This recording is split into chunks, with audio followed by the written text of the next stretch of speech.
Have you ever had a moment where silence spoke louder than any word? Where the unspoken weight of a parent's disappointment hit you harder than any punishment ever could? My name is Liam. I was 17, and I believed that freedom was an inalienable right? That rules were an inconvenience and that my parents simply didn't understand. They were Mark and Sarah, two pillars of responsibility, two architects of order, and in my teenage mind, two formidable obstacles to my burgeoning independence. Dad, Mark, was a man of few words and even fewer smiles, a stoic presence whose expectations were as clear and unyielding as granite. He believed in a different kind of freedom, the freedom that came from respect, from earned trust, and from a deep understanding of one's place in the world. He believed in tough love, and I, in my youthful arrogance, was about to learn just what that meant. Mom, Sarah, was the softer touch, the gentle voice of reason. But when Dad's resolve hardened, her support for his decisions was unwavering, a silent, powerful force that amplified his every command. The house, usually a quiet sanctuary of routines and unspoken rules, felt different that particular Friday night. It held the intoxicating promise of escape. My parents were out of town for a weekend conference, a rare and precious window of opportunity. I had the house to myself, a vast, empty canvas awaiting my artistic rebellion. It wasn't the first time they'd left me alone, but this time felt different. This time I had a plan, a party. Not just any party, but the party. Hosted by my friend, Ben, whose parents were notoriously lax, their house a beacon of unsupervised revelry. All the cool kids would be there, the ones who effortlessly navigated the social currents of high school, who seemed to possess an innate understanding of how to live without the suffocating weight of parental oversight. And I, the good kid, the responsible son, the one who always followed the rules, would finally be a part of it. The house, usually a prison of quiet expectations, was now my kingdom, my rules, my time, my freedom. The hours leading up to the party were a blur of nervous excitement. I meticulously planned my escape, waiting for the telltale sound of their car pulling out of the driveway, the final click of the front door. The silence that followed was deafening, a symphony of liberation. I changed into my worn jeans and a faded band t-shirt shedding the skin of the responsible son for the rebellious persona I craved. I checked my phone, a lifeline my parents had given me not as a tool for rebellion, but as a way for them to know I was safe, a way for me to check in. But that night, the phone was a burden, a constant reminder of the rules I was so determined to break. So I silenced it. Not turned it off, not yet. Just silenced. A small act of defiance, a prelude to the grander rebellion I envisioned. The party was everything I had imagined and more. It was a cacophony of loud music, vibrating through the floorboards and rattling the windows. Laughter, raucous and uninhibited, echoed through every room. The air was thick with the scent of cheap cologne, stale pizza, and the intoxicating aroma of newfound freedom. I felt a sense of liberation I'd never experienced before, a heady rush that made me feel invincible. I danced, I laughed, I talked. To people I barely knew, fueled by a reckless pride and a desperate yearning to shed the skin of the good kid. I stayed out all night, pushing the boundaries, testing the limits, ignoring the unwritten rule that my parents' trust in me was my most valuable currency. Each ignored message, each unanswered call, was a deliberate act of defiance, a silent shout of independence. Then, in a moment of intoxicated bravado, surrounded by the pulsating beat of the music and the approving glances of my new friends, I pulled out my phone and with a triumphant smirk, turned it off entirely. The screen went black, a symbolic severing of the ties that bound me. I had done it. I had lived my life on my own terms. I had tasted true freedom. The house, usually a prison of quiet expectations, was now my kingdom, my rules, my time, my freedom.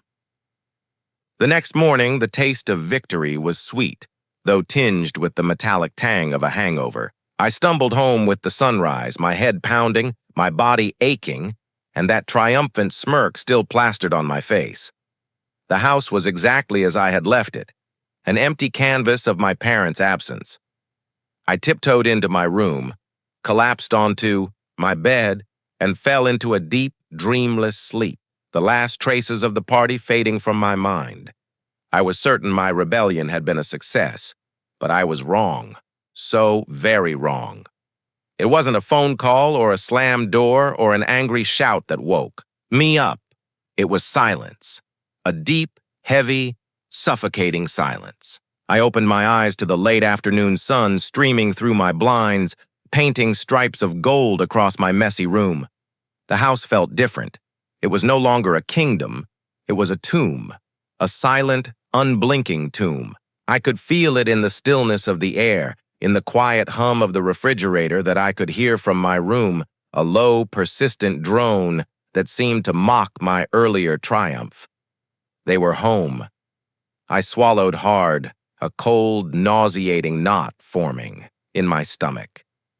The victory of last night was replaced by a creeping dread, a slow, insidious fear that coiled in my gut. I crept out of my room, my heart pounding a frantic rhythm against my ribs, each beat echoing in the sudden quiet of the house. The hallway was spotless, the living room pristine, everything in its rightful place. It was a stark contrast to the chaotic battlefield I had left behind in my own room. I found them in the living room, their backs to me, watching a muted television. My mom, Sarah, was knitting, her needles clicking softly, a rhythmic sound that was usually a comfort but now felt like a relentless countdown. My dad, Mark, was reading a newspaper, his face a mask of intense focus, his brow furrowed in concentration. He was a man of routines, and this was his Saturday afternoon ritual. But the air around them was heavy, sharp, and electric, charged, with an unspoken tension that made my skin prickle. "Hey," I mumbled, my voice a dry croak, barely audible above the almost silent hum of the television. My mom's knitting needles didn't stop. The soft click-clack continued, a relentless reminder of the passage of time. My dad's eyes didn't move from the page. He simply continued to read, his posture rigid, unyielding. "How was the conference?" I tried again, my voice a little louder, a little more confident, my hands fumbling nervously in my pockets, searching for something to ground me. My mom's needles stilled. She placed her knitting in her lap, folded her hands, and slowly, deliberately, turned her head to look at me. Her eyes were not angry. There was no fire, no fury, no blazing indignation. They were just tired. Her face was not red with rage. It was just calm, composed, and utterly devoid of warmth. That somehow was worse than any rage. Her silent disappointment was a weight I couldn't bear, a crushing burden that settled on my shoulders. "It was fine, Liam," my dad said, his voice low and even without looking up from the paper. Each word was carefully measured, devoid of inflection, making them all the more chilling. "But that's not what we need to talk about." I swallowed hard, the knot in my stomach tightening. "Okay, what is it?" I asked, my voice barely a whisper. My dad folded his newspaper with a soft rustle, a sound that seemed to reverberate through the silent room. He placed it neatly on the coffee table, aligning the edges with meticulous precision, and then, slowly, deliberately, he turned to face me. He looked at me, not with fury, but with a profound, unblinking sorrow that made my stomach churn. His eyes, usually warm and reassuring, were now cold and distant, filled with a sadness that pierced me to the core. "Last night," he said, his voice low and controlled, yet resonating with an undeniable authority, "your mother and I sent you 7 text messages. 7, Liam. I'm not even counting the 3 times we tried to call you after that. And you know what the worst part is? I shook my head, my throat tight, unable to speak, unable to meet his unwavering gaze. You turned your phone off. We weren't worried about what you were doing. We were worried about if you were alive. We didn't know. If you were lying in a ditch somewhere, if you'd been in an accident, if something terrible had happened to you. We spent hours imagining the worst, unable to reach you, unable to know if our son was safe. His words hit me like a physical blow, a sharp, stinging impact that left me breathless. The shame was a searing heat that spread from my chest to my cheeks, burning a crimson path across my face. I hadn't thought about that. Not once. All I had thought about was my own defiant triumph, my own fleeting taste of freedom. I had been so focused on my own desires that I hadn't considered the fear, the agonizing worry I had caused them. My self-centeredness was laid bare, exposed and ugly. "I'm sorry," I whispered, the words tasting bitter on my tongue. "I didn't think." "That's the problem," he said, his voice still low but with a new, sharp edge, a hint of steel beneath the calm.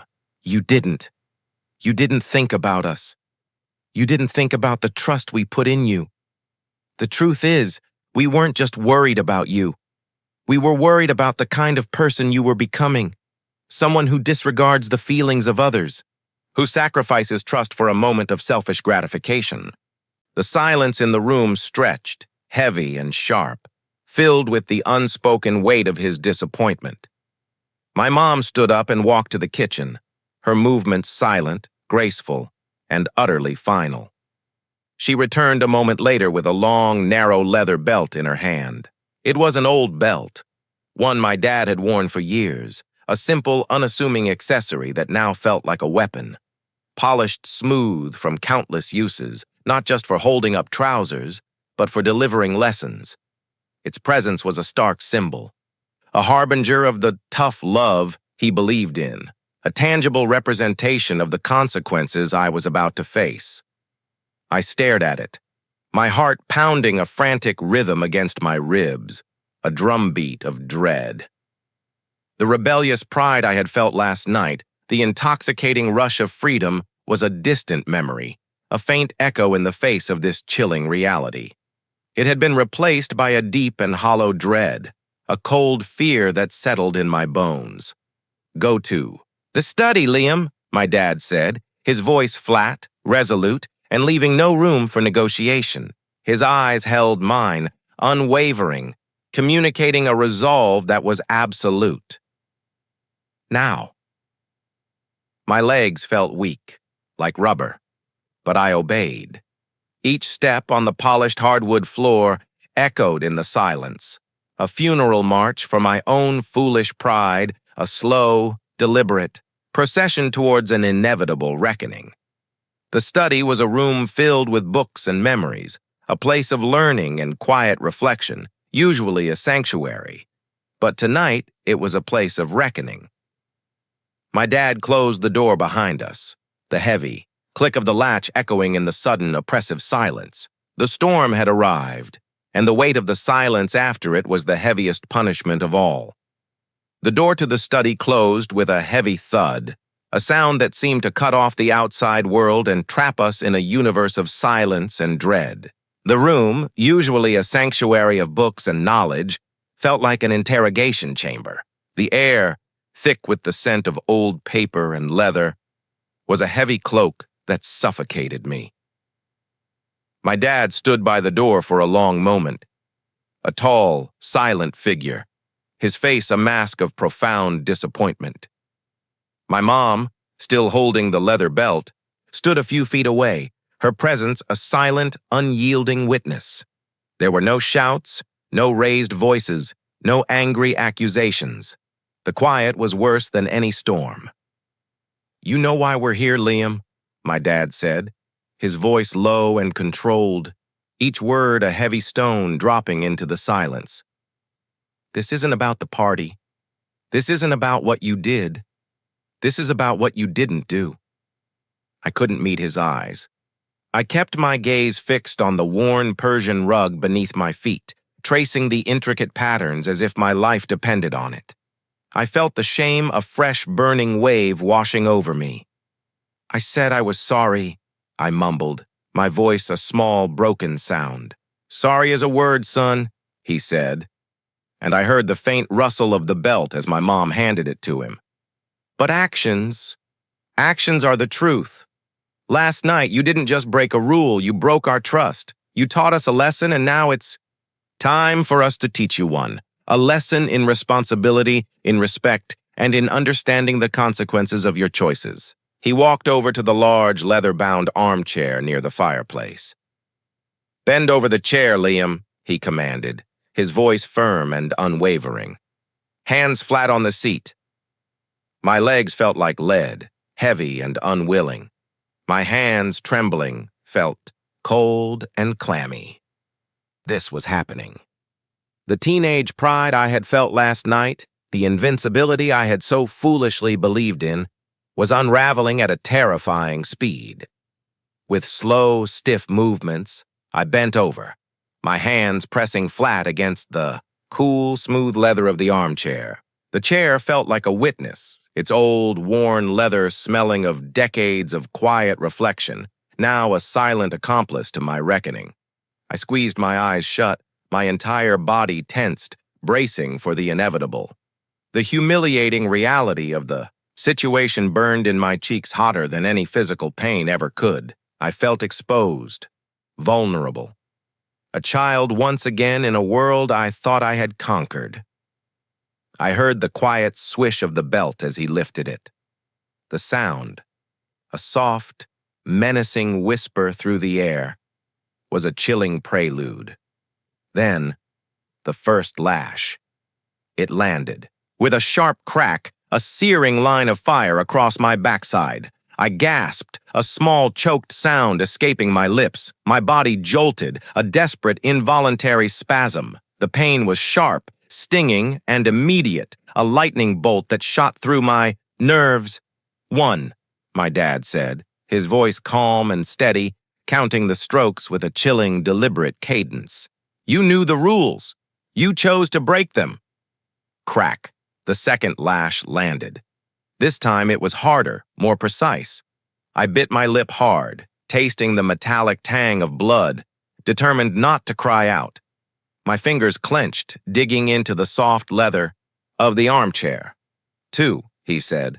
Your mother and I gave you a simple request. Stay in a safe place. Be home. Be reachable. You chose to be unreachable. Crack. The third. My legs began to tremble, a shaky protest against the unyielding reality of the situation. I squeezed my eyes shut even tighter, as if I could somehow erase this moment from existence. The pain was building, overlapping, a constant, fiery roar. 3, he continued, his voice a steadying force in the chaos of my shame. You acted selfishly. You only considered what you wanted, not what your family needed. Crack.